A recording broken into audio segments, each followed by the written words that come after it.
Hello again, everybody. I am Gedalia Meyer, teaching for RootSource, Israeli Jews teaching Christians worldwide. And this is lesson 7 of a continuing series entitled Images of God, Names of God, in which we explore the different images, the different ways that Jews have had of understanding what God actually is. And the way we've been looking at this is through the Torah itself, the primary text of Judaism, looking specifically at the different names of God as they appear in the Torah, the several different names. So far, we have explored the name Elohim, which is generally translated as God, and refers to God's role as the creator, among other things, and also as the force of nature. Last week we introduced a new name of God, the name called the Tetragrammaton, or the four-letter name of God, which is the name that the Jews generally call Hashem, which is a Hebrew word which means the name. They also tend to refer to it by its Hebrew letters, which are the letters Yud, He, Vav, He, the four Hebrew letters.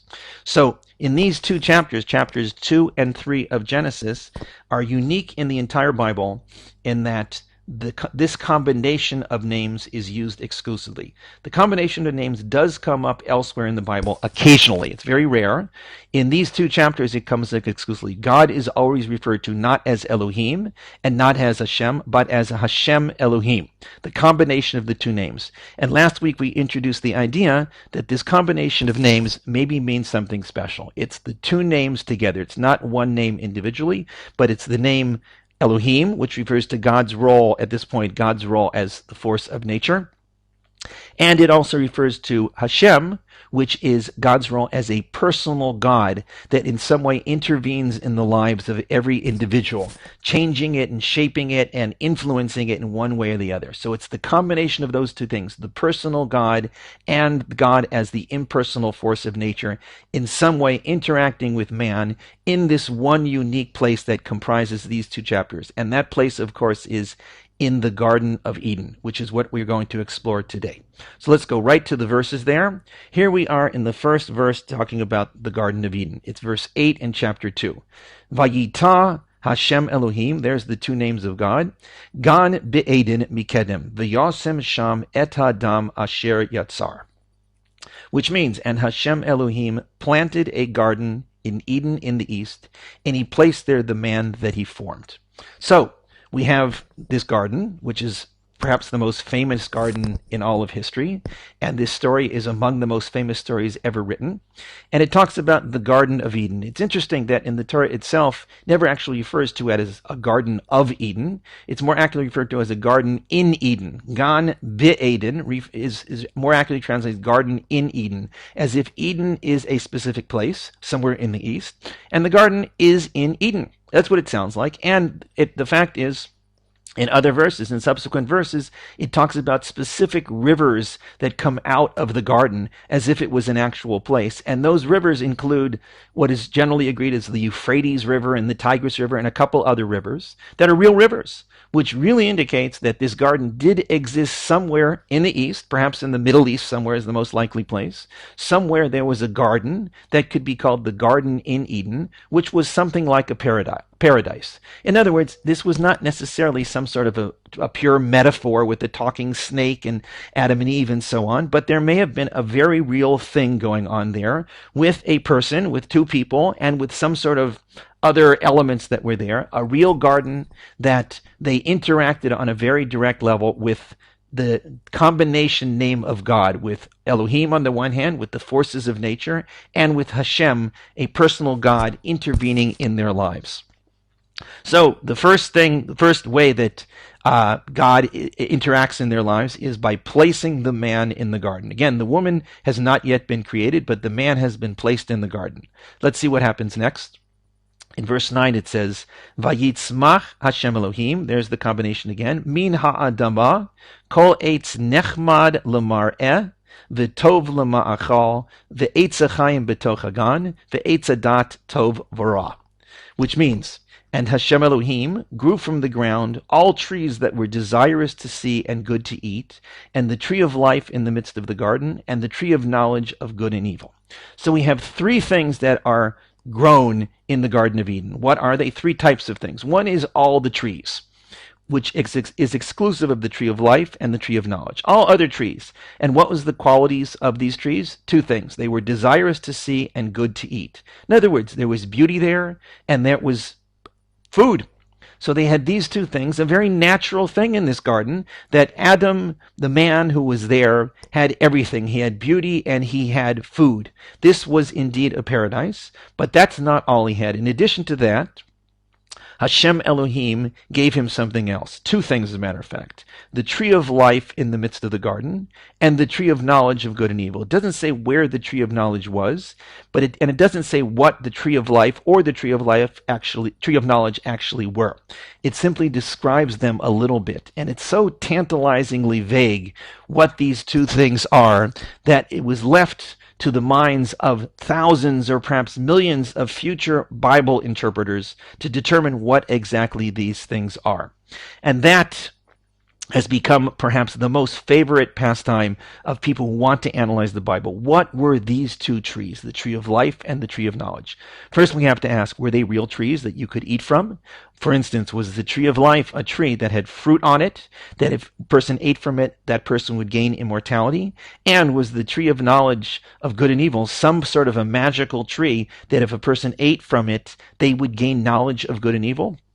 Simply speaking, that is exactly what the Torah is saying, but we have to be wary here because there is a lot of metaphor in this story, even though there might have been a very real garden, as the name Elohim, meaning nature, seems to say. There is also the name Hashem, personally intervening in their lives, which may indicate that these trees, as real as they may have been, were not necessarily as simply real as just a real tree. There might have been something else going on there.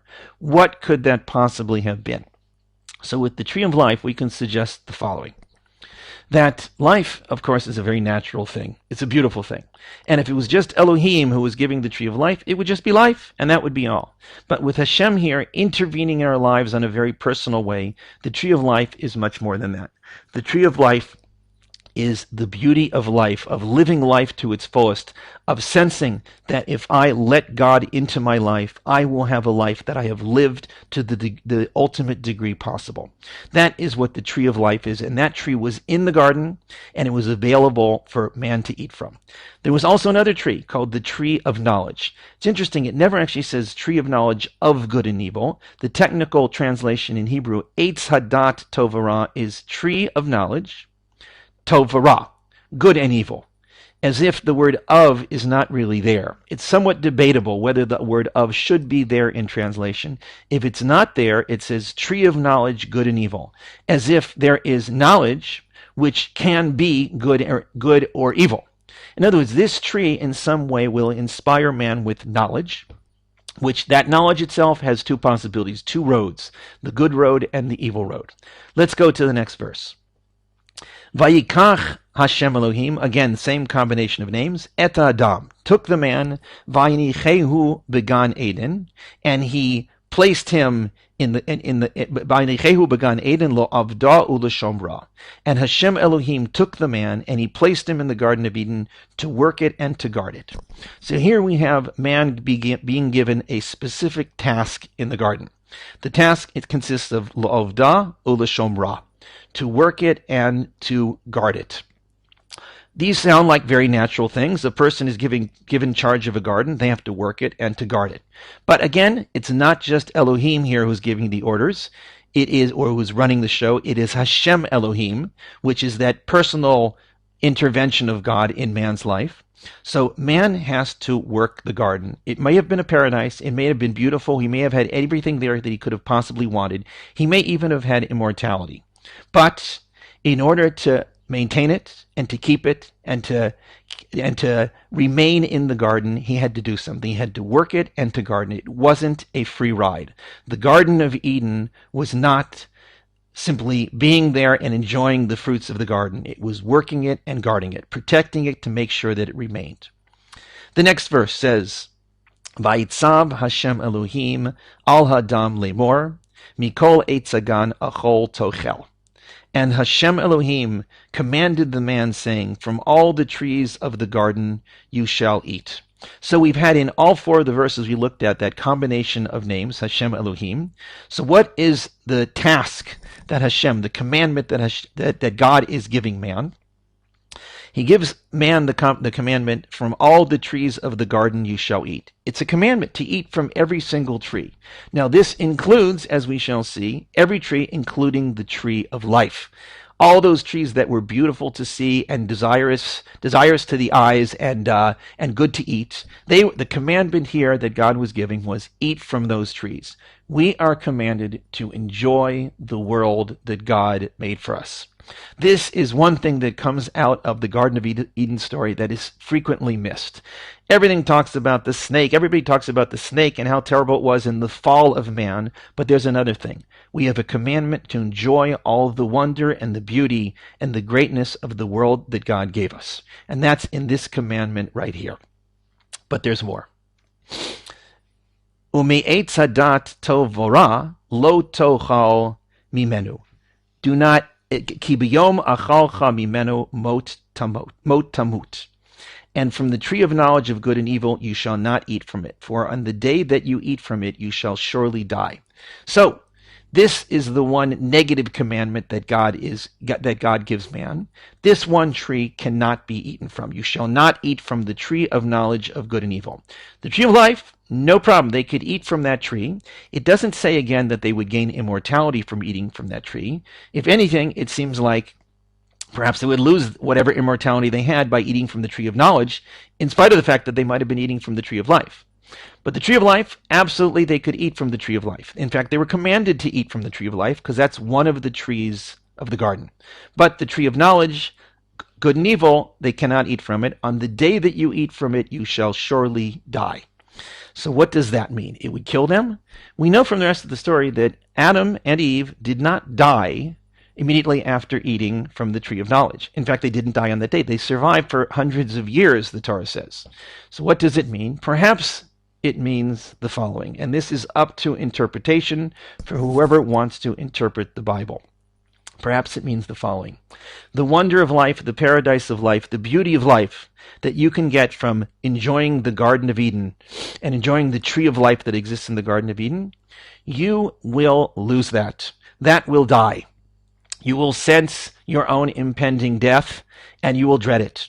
And you will do everything you can to avoid it. You will dread that day of death, and you will think about it, and it will never leave your mind if you eat from this tree of knowledge, good and evil. It sounds like the Torah is recommending the very strange course of you don't need this knowledge. This knowledge maybe is good. It will change your life. It will develop technology, and it will make food more available, and all the beauty and wonders that come from knowledge, and the great gains that we have experienced from knowledge. But it comes at a price. Something comes from that knowledge that we can never escape from, and that is the fear of our impending death. When we take control over our destiny, when we take control of it, in a certain sense, usurp that control from Hashem, from God, we sense our impending death and we sense our own vulnerability. On that day, you shall surely die. You shall sense your own death. So Hashem Elohim is there. Elohim is the force of nature, which is the trees growing fruits and producing whatever they produce. Life and death, that is all nature. Hashem is the personal element of God being there for us to provide us with all the glory and wonders of life. And we have the choice. We can eat from the tree of life and enjoy life to its fullest. Or we can eat from the tree of knowledge and take our fate and our destiny out of God's hands and put it in our own hands and sense our impending death. The choice is ours. With that, we are going to sign out. I am, again, Gedalia Meyer, teaching for RootSource. I am always happy to hear from you. Please contact me anytime at this email. I love to interact with my students. Have a good week.